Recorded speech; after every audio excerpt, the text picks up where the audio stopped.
এই যিসকল লোকক উচ্ছেদ কৰি আছে এইসকল লোক প্ৰকৃত ভাৰতীয় লোক, প্ৰকৃত অসমীয়া লোক। এই লোকসকলক অতি সৰ্বসাধাৰণ লোক, দিনে হাজিৰা কৰি খেতি পথাৰ কৰি নিজৰ পৰিয়ালটোক পোহপাল দি আছে, নিজৰ ল'ৰা ছোৱালীক শিক্ষিত কৰি আছে। গতিকে তেনেকুৱা অতি সাধাৰণ শ্ৰেণীৰ লোকসকলক এই ধৰণে বৰ্বৰভাৱে অমানৱভাৱে উচ্ছেদ কাৰ্যক আমি ধিক্কাৰ জনাইছো, গৰিহণা দিছো। এই উচ্ছেদ কাৰ্যবিলাক বন্ধ হ'ব লাগে। পুনৰ সংস্থাপনৰ ব্যৱস্থা নকৰি অসমৰ কোনো এটা ঠাইতো উচ্ছেদ কাৰ্য সংঘটিত হ'ব নালাগে। মুখ্যমন্ত্ৰী ডাঙৰীয়াই পাহৰি গৈছে নেকি যে এই লোকসকলৰ যে আজি কোন কোন ছাত্ৰ ছাত্ৰীসকল আছে, এই ছাত্ৰ ছাত্ৰীসকলৰ শিক্ষাৰ পৰা বঞ্চিত হৈ আছে। তাত শিশুৰ অধিকাৰ ভংগ কৰা হৈ আছে, মহিলাৰ অধিকাৰ ভংগ কৰা হৈ আছে। তাত কি ধৰণৰ এটা অভাৱনীয় পৰিস্থিতিৰ সৃষ্টি কৰিছে এইবিলাক তেখেতে দেখি থকা নাই নেকি? এই তেখেত ভাবিছে নেকি যে এই লোকসকলৰ চকুৰ পৰা যিবিলাক চকুপানী পৰি আছে সেই চকুপানীৰ ফল তেখেতে ভোগ কৰিব নালাগিব বুলি তেখেতে ভাবিছে নেকি? এদিন না এদিন তেখেতে অসমৰ মাননীয় মুখ্যমন্ত্ৰীয়ে ইয়াৰ ফল তেখেতে ভুগিব লাগিব। তেখেতে কৈ থাকে যে বৰ অসমৰ কথা কৈ থাকে। অসমত 35% যিটো জনগোষ্ঠীৰ লোক আছে, সংখ্যালঘু লোকসকল, এই লোকসকলক বাদ দি কি অসমৰ বৰ অসম গঢ় দিয়াটো সম্ভৱ নেকি?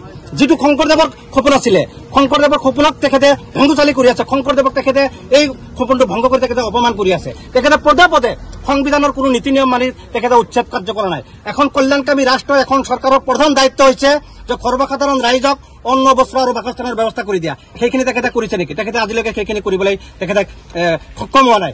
আমি দাবী জনাইছো মুখ্যমন্ত্ৰী ডাঙৰীয়া এইবিলাক বন্ধ কৰিব লাগে।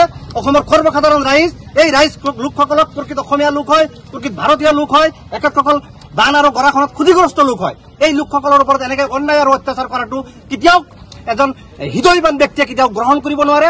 আৰু আমি বাৰম্বাৰ দাবী জনাই অহাৰ পিছতে তেখেতে কৰি থকা নাই। কিন্তু অনাগত দিনতো কিন্তু যদি এই লোকসকলক পুনৰ সংস্থাপনৰ ব্যৱস্থা নকৰি পেলাই তেখেতে অবৈধভাৱে অমানৱীয়ভাৱে উচ্ছেদ কাৰ্য চলাই থাকে, আমি আন্দোলন কৰি আছো। এই আন্দোলন বন্ধ নহয়। অনাগত দিনতো ইয়াতকৈ আৰু ভয়াৱহভাৱে গণতান্ত্ৰিক আন্দোলনৰ কাৰ্যসূচী আমচুৱে গ্ৰহণ কৰিব।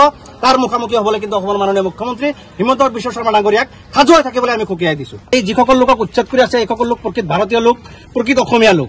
এই লোকসকলক অতি সৰ্বসাধাৰণ লোক, দিনে হাজিৰা কৰি খেতি পথাৰ কৰি নিজৰ পৰিয়ালটোক পোহপাল দি আছে, নিজৰ ল'ৰা ছোৱালীক শিক্ষিত কৰি আছে। গতিকে তেনেকুৱা অতি সাধাৰণ শ্ৰেণীৰ লোকসকলক এই ধৰণে বৰ্বৰভাৱে অমানৱভাৱে উচ্ছেদ কাৰ্যক আমি ধিক্কাৰ জনাইছো, গৰিহণা দিছো।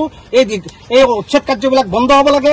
পুনৰ সংস্থাপনৰ ব্যৱস্থা নকৰি অসমৰ কোনো এটা ঠাইতো উচ্ছেদ কাৰ্য সংঘটিত হ'ব নালাগে। মুখ্যমন্ত্ৰী ডাঙৰীয়াই পাহৰি গৈছে নেকি যে এই লোকসকলৰ যে আজি কোন কোন ছাত্ৰ ছাত্ৰীসকল আছে, এই ছাত্ৰ ছাত্ৰীসকলৰ শিক্ষাৰ পৰা বঞ্চিত হৈ আছে। তাত শিশুৰ অধিকাৰ ভংগ কৰা হৈ আছে, মহিলাৰ অধিকাৰ ভংগ কৰা হৈ আছে।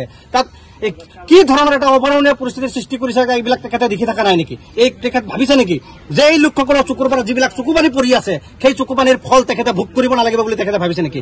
এদিন না এদিন তেখেতে অসমৰ মাননীয় মুখ্যমন্ত্ৰীয়ে ইয়াৰ ফল তেখেতে ভুগিব লাগিব। তেখেতে কৈ থাকে যে বৰ অসমৰ কথা কৈ থাকে। অসমত 35% যিটো জনগোষ্ঠীৰ লোক আছে, সংখ্যালঘু লোকসকল, এই লোকসকলক বাদ দি কি অসমৰ বৰ অসম গঢ় দিয়াটো সম্ভৱ নেকি?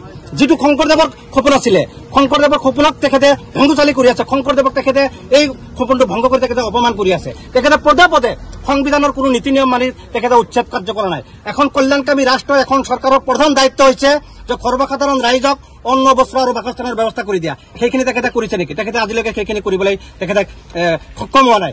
আমি দাবী জনাইছো মুখ্যমন্ত্ৰী ডাঙৰীয়া এইবিলাক বন্ধ কৰিব লাগে। অসমৰ সৰ্বসাধাৰণ ৰাইজ, এই ৰাইজ লোকসকলক প্ৰকৃত অসমীয়া লোক হয়, প্ৰকৃত ভাৰতীয় লোক হয়, একেসকল বান আৰু গৰাখনত ক্ষতিগ্ৰস্ত লোক হয়। এই লোকসকলৰ ওপৰত এনেকৈ অন্যায় আৰু অত্যাচাৰ কৰাটো কেতিয়াও এজন হৃদয়বান ব্যক্তিয়ে কেতিয়াও গ্ৰহণ কৰিব নোৱাৰে। আৰু আমি বাৰম্বাৰ দাবী জনাই অহাৰ পিছতে তেখেতে কৰি থকা নাই। কিন্তু অনাগত দিনতো কিন্তু যদি এই লোকসকলক পুনৰ সংস্থাপনৰ ব্যৱস্থা নকৰি পেলাই তেখেতে অবৈধভাৱে অমানৱীয়ভাৱে উচ্ছেদ কাৰ্য চলাই থাকে, আমি আন্দোলন কৰি আছো। এই আন্দোলন বন্ধ নহয়। অনাগত দিনতো ইয়াতকৈ আৰু ভয়াৱহভাৱে গণতান্ত্ৰিক আন্দোলনৰ কাৰ্যসূচী আমচুৱে গ্ৰহণ কৰিব। তাৰ মুখামুখি হ'বলৈ কিন্তু অসমৰ মাননীয় মুখ্যমন্ত্ৰী হিমন্ত বিশ্ব শৰ্মা ডাঙৰীয়াক সাজু হৈ থাকিবলৈ আমি সকীয়াই দিছো। আপুনি বিচৰা বাতৰি পাব কেৱল নিউজ 18 এপত। নিউজ 18 এপ ডাউনলোড কৰিবলৈ স্কেন কৰক এই QR কোড। গুগল প্লে ষ্টৰতো পাব এই নিউজ 18 এপ।